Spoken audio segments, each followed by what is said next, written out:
Everyone, it's Mark Steven here. The Calgary Stampeders have concluded training camp, and let's look at the roster of 2025. But before we do that, okay, I want to take a look back at the roster of 2024. You see that? You see that? That's the roster that they fielded for the last game of last year in Regina. Yeah, that's the team that was on the field there. Well, of that group, 24 players are gone. So you wanted change, you got a lot of change. The most notable, of course, is at quarterback.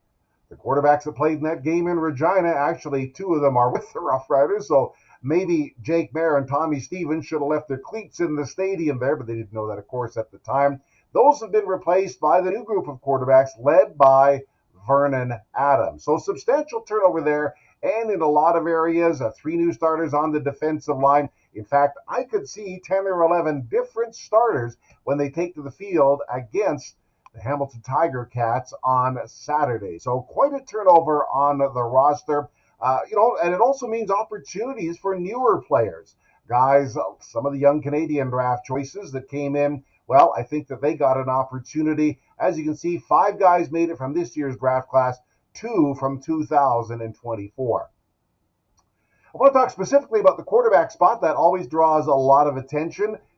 The finalists for the number 3 spot, incumbent Logan Bonner and newcomer Josh Love. I think this was pretty close throughout the course of camp, at least the way I see it.